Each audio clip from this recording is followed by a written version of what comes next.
After I was kidnapped, my whole family was kind of relieved. The kidnappers got the wrong person, and my sister, who was supposed to be taken, got away. When the police rescued me, I was bleeding from every pore, but I didn't cry or make a fuss. I'd developed emotional numbness. No feelings. Nothing around me made me sad anymore. I actually felt more at ease than ever. But later, they regretted it and begged me to go back to how I was. When I was discharged and went home, the place was empty. Not a soul or a stick of furniture. I couldn't reach my family. I called the housekeeper and found out they'd moved. Following the new address, I saw them all at the dinner table, ready to eat. Seeing me return, everyone looked a little awkward. How come you moved without saying a word?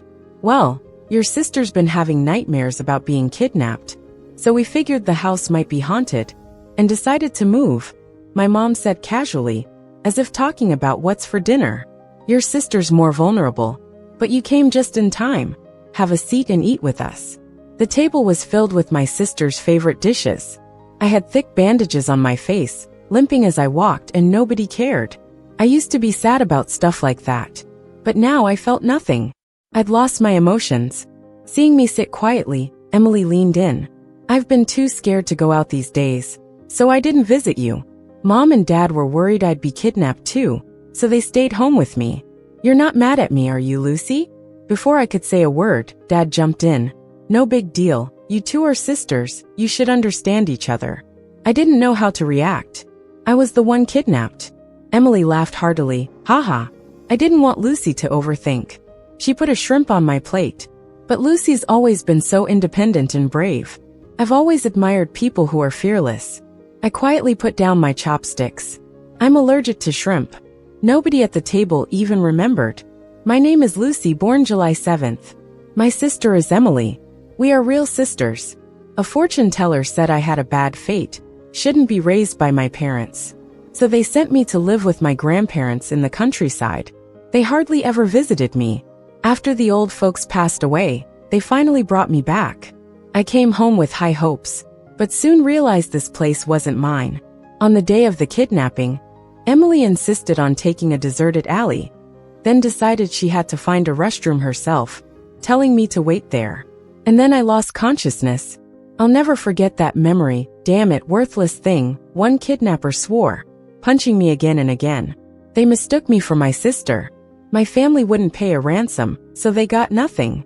I was starved and tortured for 3 days. My voice was hoarse from screaming, but no sound came out. When the cops busted in, the kidnappers were about to strip me. Blood blurred my eyes, but I struggled to see beyond them. No family showed up. I wanted to cry, but no tears came. The doctor said I had PTSD and lost emotions, also known in medicine as emotional numbness. No one visited my hospital room after the investigators left. At the dinner table, they treated me like I wasn't there, chatting happily like a perfect family. I used to try and join in on these conversations, but today I did nothing. I'm done, I said, grabbing a napkin to wipe my hands. Where do I stay? My mom was startled, and then remembered, we haven't arranged the rooms. Emily was quick to defend our parents, implying I was being unreasonable, something she did often. Lucy, you can't blame Mom and Dad, they've been really busy. I asked back, did I say I blamed them? I gently put down the napkin, my tone flat. I'll just pick an empty room. Enjoy your meal. I slowly went upstairs, hearing my parents talk. Who does she get that sharp tongue from? Emily, don't take it to heart. Here, Mom made dove soup for you. Emily followed suit. Maybe she's just scared. Mom disagreed. What's there to be scared of? Didn't she come back just fine? I shut the door, blocking out their conversation. Later, Oscar got home. He wasn't a biological Smith. Our parents adopted him. Emily and I called him brother. I used to dream of having an older brother to protect me. Oscar was everything I imagined a good brother would be. Only his protection was for Emily. Toward me, the newcomer taking his beloved sister's attention, he was hostile. He didn't even glance my way as he walked in, practically oozing unwelcome vibes. How could I have been so clueless back then? Even with his attitude, I'd try to win him over, acting all caring, giving gifts. I'd envy Emily for all the love she got. But with all those feelings gone, Their behavior seemed fake and boring, that I was a little hungry. Oscar noticed I hadn't spoken to him and gave me a second look. Hey, your stuff. I don't want it. He handed over a nicely wrapped gift bag. I knew it was the birthday gift I made him. A jade pendant I carved myself. I'd given him plenty of things, each returned publicly. He and Emily enjoyed putting me down like that. Got it, I replied, my attention elsewhere. Even though the dishes were ready, I didn't have an appetite. A whole table of seafood, none of it I could eat. Just looking at it made my injuries ache. Oscar seemed surprised. Usually, I'd beg him to accept a gift. Was this some new trick to get the family's attention? Hey Oscar, what did Lucy send? Emily asked as she eagerly started unwrapping the gift. Wow, a beautiful jade pendant. Seems like Lucy put a lot of thought into this. You should just accept it, Oscar. Oscar pursed his lips. Accept it? That would mean accepting her. The same person who caused countless nights of tears for Emily, leaving her feeling insecure. No way, I'm not accepting it. Take it back, he said firmly, looking at me. I was starving, with a stomachache from hunger, eyeing the seafood on the table that I couldn't eat, just wanting to head out for something else. As I stood up, Oscar grabbed my wrist, thinking I was avoiding the issue. Take your stuff and go. Emily watched the scene unfold with a smirk, expecting tears as usual. Toss it, I said. What? When nobody moved, I took the jade pendant and tossed it in the trash. I said, if you don't need it, throw it away. I'm leaving. The table fell silent.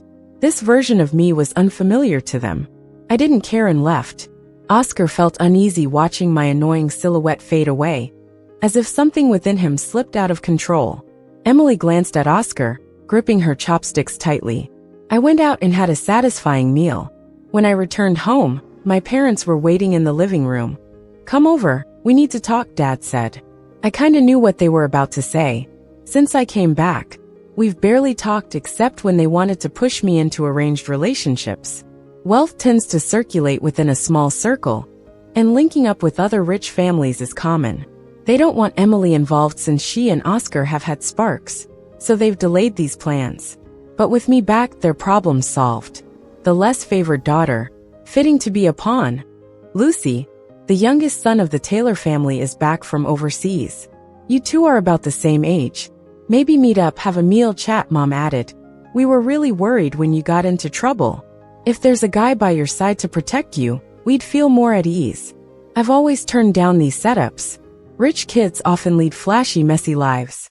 My parents never really cared about my well-being, which hurt for a long time.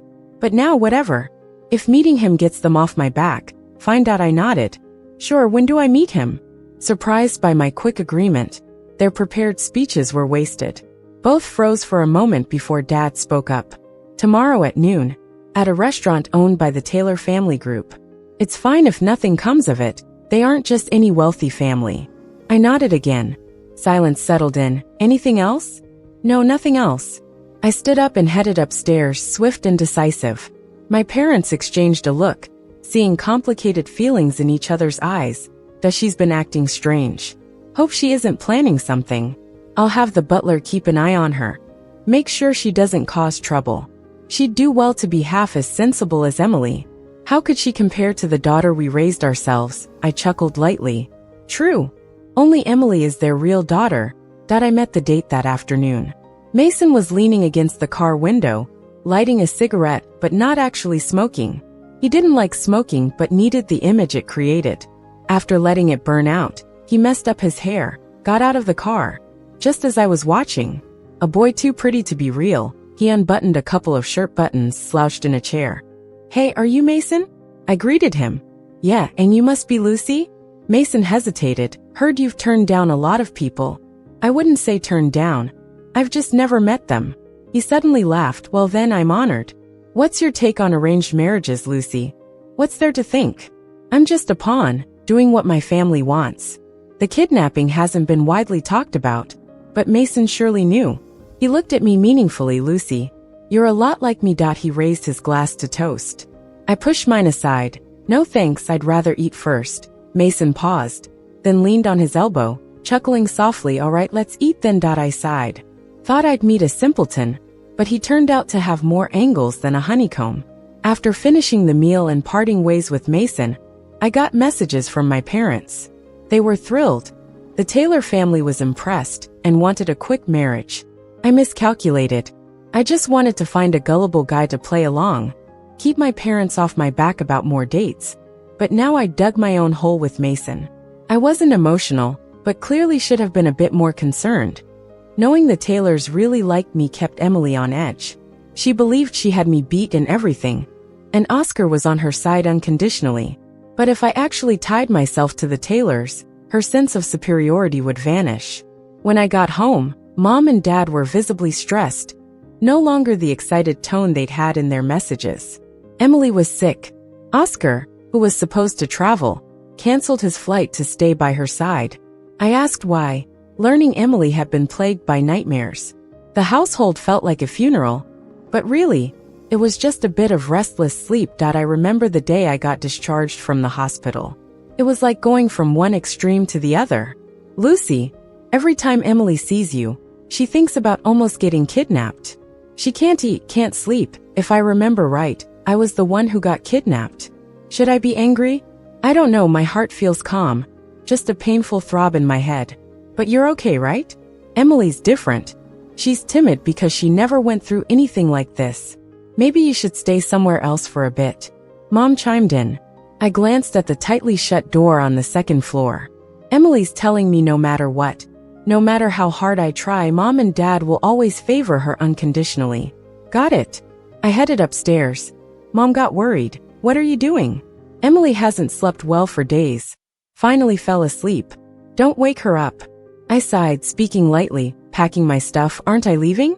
Mom opened her mouth, but didn't say anything. I quickly came down with a suitcase. Not much to take. Same way I returned from the countryside. I leave today with those things.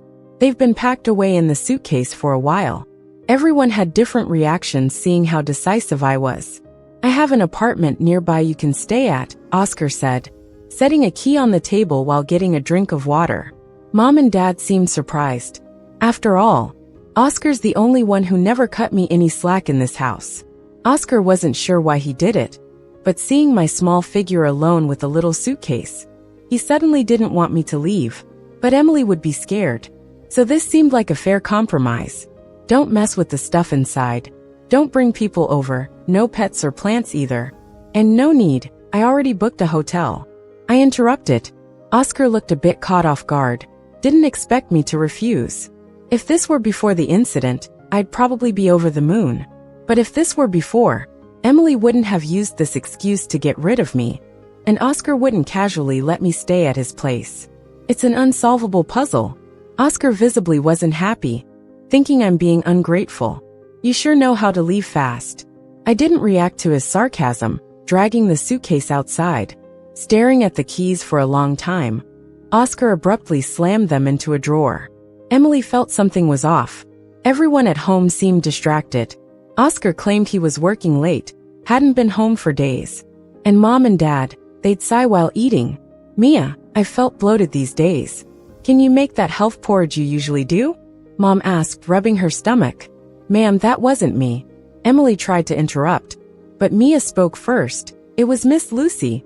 She said I made it because she thought you wouldn't eat it otherwise. Mom's face shifted several emotions before she finally spoke. Just make any porridge. I'm going to rest. Watching Mom leave, Emily followed Mia, insistent on learning how to make porridge, nearly blew up the kitchen in the process. That night, there was no porridge. Mom ended up ordering takeout, hardly touched it before heading upstairs. Mia shared everything with me, plus Mom's favorite flowers, which I used to take care of. Emily tried right after I left, and they all died. The tea Dad loved. Turns out it was something I brought from the countryside and couldn't find anywhere else. Mia messaged me all these things. I knew she was trying to tell me my family needed me, but I was unmoved. Why didn't they notice any of this when I was around? Now they miss me, but I don't want to do these things anymore. I'd still suggest therapy. The doctor told me, your emotional responses, lack of interest, all these signs are concerning. Without intervention, it might develop into antisocial personality disorder. I looked him straight in the eye. Impressive, you know your stuff. Mason adjusted his glasses, I'm in a good mood, working seriously. I didn't expect to see him here for my follow-up. Maybe sensing my curiosity, Mason generously explained, "This hospital belongs to my family." I nodded. Silence hung in the air. I thought for a moment, then spoke. "I don't want therapy. As a doctor, I'll respect that decision. But as a friend, mind if I ask why?" I wasn't sure what he meant by friend, but I didn't argue. I don't need all those emotions right now. They would just make things harder. "All right," Mason scribbled on the diagnosis. "All normal." His handwriting was elegant, similar to his aura. "If you ever need help, just reach out to me." "Thanks." Seeing Oscar when I got back didn't surprise me. With the Smiths' resources, it wasn't impossible to find me. "Lucy, come home. Mom and Dad miss you." Oscar got straight to the point. "I'm not going back." "Why?" Oscar seemed frustrated. "Living in hotels isn't right. People might think our family's mistreating you. Aren't you?" Oscar seemed to realize something, and didn't look too pleased. With no more words, I turned to grab some coffee across the street. Oscar followed. I tried to shake him off, picking up my pace. "Watch out." Before I could react, a car hit me head-on. Everything slowed down. Emily was driving, her face filled with hatred. I clearly saw her lips die. Oscar was rushing towards me from the corner of my eye. Then I blacked out. Oscar caught up, only to find me lying in a pool of blood. He couldn't believe it as he looked at the person in the driver's seat. Pain engulfed him. How could it be Emily? The surgery took 4 hours. Oscar sat on the waiting bench, half of his body going numb. "Oscar, how is she?" My parents rushed over. "She's in surgery. I mean, how's Emily?" Mom's face was filled with anxiety. Oscar suddenly doubted his ears. "Emily was the one who hit Lucy, and you're asking about her? Your own daughter is still in the operating room." "Emily is my daughter too. She's at the police station." "Why didn't you go with Emily to get her out?" "She's never been in a place like that before. I need to contact someone." Oscar looked at his parents, worrying about Emily. Memories flooded his mind. Tears fell unexpectedly. No wonder Lucy didn't want to come back. "Dad, Mom. Lucy stayed in the countryside for 16 years, and we never visited her. The day before she returned, Emily suddenly got sick. She cried and said she was afraid we wouldn't love her anymore. We comforted her all night and missed picking Lucy up. Later, Mom, when you went out to buy things for Lucy, you found Emily crying secretly, and you gave everything meant for Lucy to her." Mom was puzzled. "What exactly are you trying to say?" Oscar didn't reply but mumbled to himself. "How could I think Lucy would take everything meant for Emily? We couldn't even treat them equally." The surgery light went off. I was wheeled out, with the anesthesia still wearing off. My mind was foggy. I don't know how much time passed, but when I woke up, Dad, Mom, and Oscar were by my bedside. It was nothing like the last time I was in a hospital. I opened my mouth to call for Dad, but he spoke first. "Lucy, can you help Emily?" Emily was taken back to the police station. She tried to flee after hitting me, and it was caught on camera. By law, she committed a traffic crime. Dad and Mom begged me to say I was trying to kill myself. That way, Emily wouldn't be in the wrong. The cold saline was flowing into my veins, sending chills through my body. "You mean I got hit by your daughter, and I still have to help get her off the hook?" Mom quickly approached, holding my other hand, seemingly startled by my cold touch. "I know it's unfair, but Emily is still your sister. Once we get her back, you can scold her all you want, okay?" I pulled my hand away, every joint in my body aching. "Don't even think about it. Lucy, not only will I not speak for her, I'm going to press charges myself." Mom stood up abruptly. "Lucy, you dare? Why all the noise? The patient needs rest. Those not concerned, please leave." Mom and Dad left without turning back. Oscar left one sentence behind. "Don't mind what they said. You do what you need to." He hurried on after them. I noticed in his hand, he was tightly holding onto a jade pendant.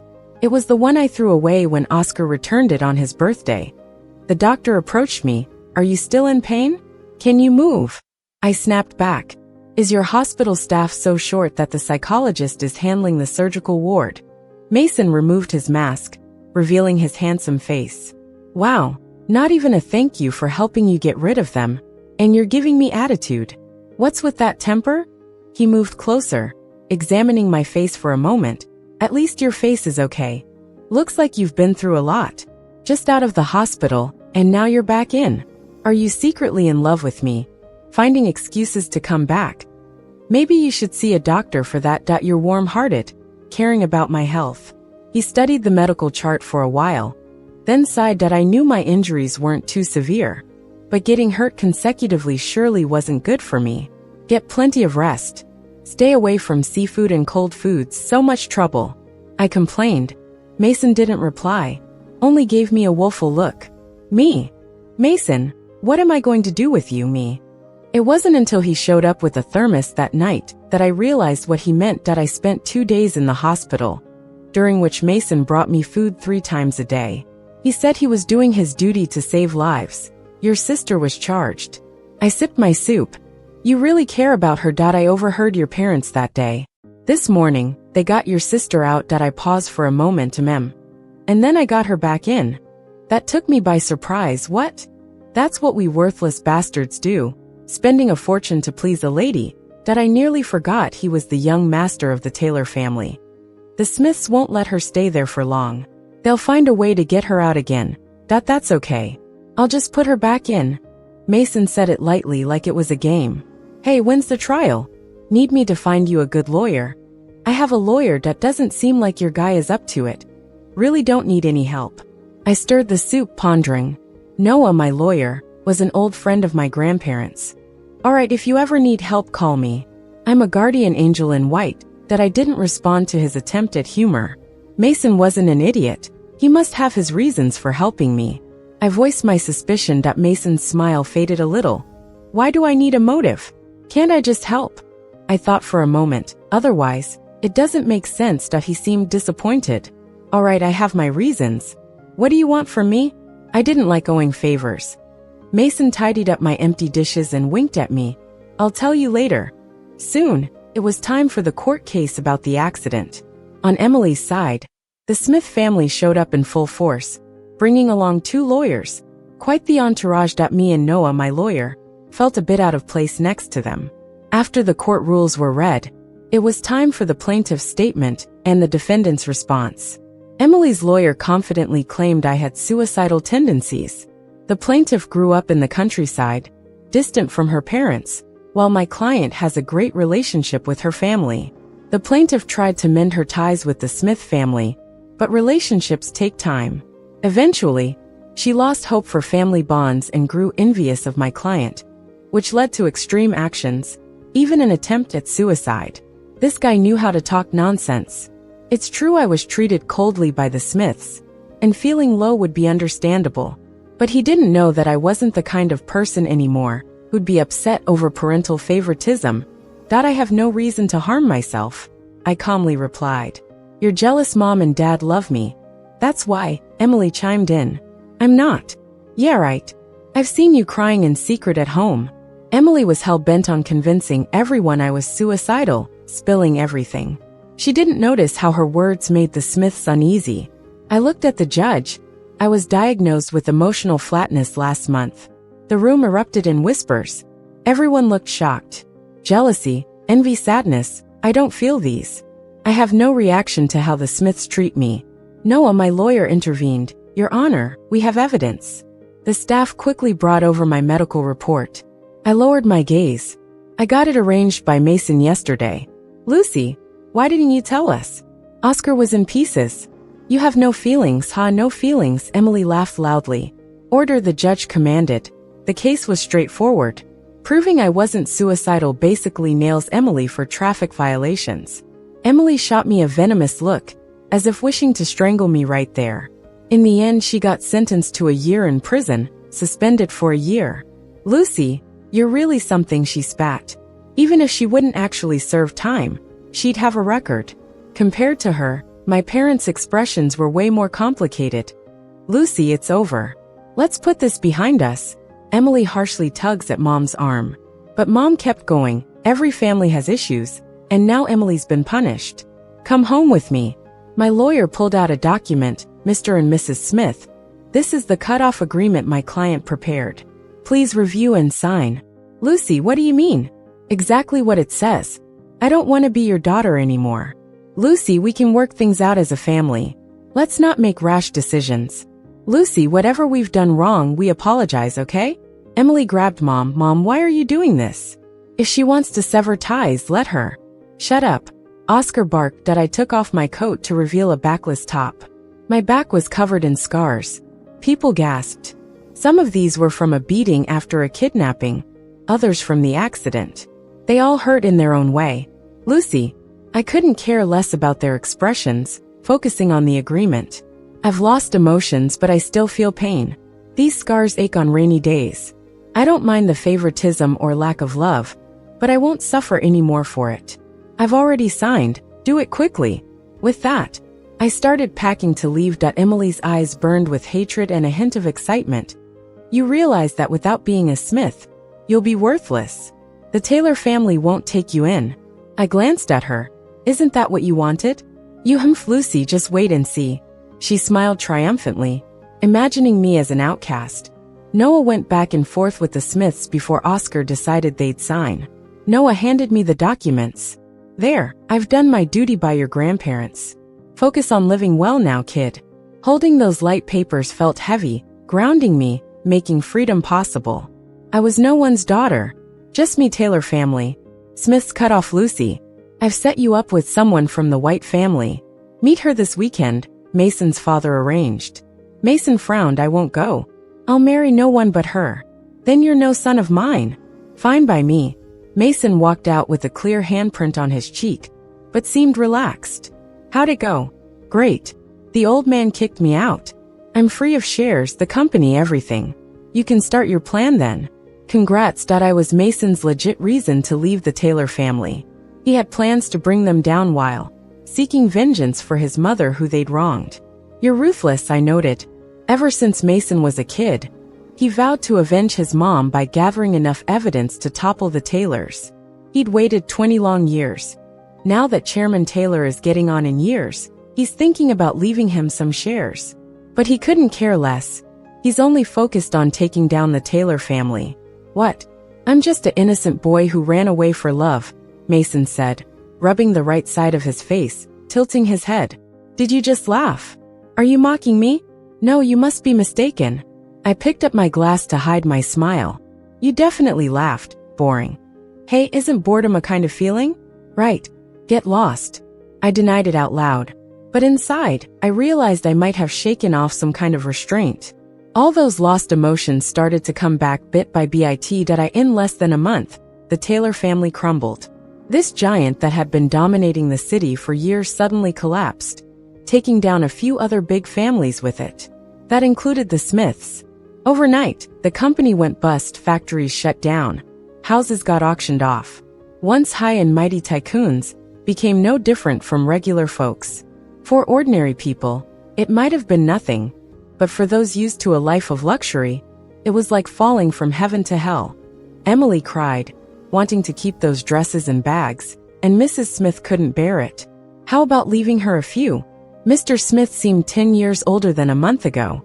You think I want to? But if we don't auction these off, what are we going to use to pay the fines? The crippling fines for financial crimes, coupled with the company's bankruptcy, left the Smith family broke, unable to plug the hole. The Taylor family was even worse off, with Mason showing no mercy. Oscar disappeared without taking anything with him. No one knew where he went. Before leaving, he sent me a message. Just 3 short words. I'm sorry. He got lucky, narrowly escaping the disaster. But luck only goes so far. Because yesterday Mason found his address. For some reason, Mason seemed to hate the Smith family too. Lucy. Emily spotted me, her voice piercing. What are you doing here? You jinx. Everything changed after you came home. I hate you, I hate you. Why aren't you dead? Mr. and Mrs. Smith hugged her tight, covering her mouth. Their eyes held caution, and so many emotions I couldn't decipher. Do you need something? Came to see you all.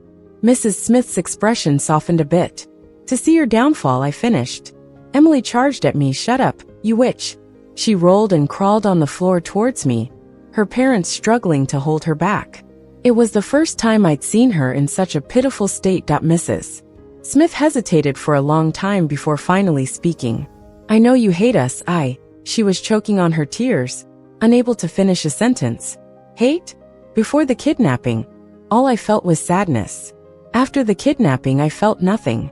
Now looking at them, I only felt relief. I was lucky not to grow up in such a family, lucky to have the best grandparents. You all take care of yourselves, I said, turning and getting into the Maybach parked by the road. The Smith family stood there, their eyes filled with complex emotions. Feeling happy? Satisfied? Mason buckled my seatbelt. Meh, I guess. He leaned in and kissed me, and now, I held up my hand. See this palm?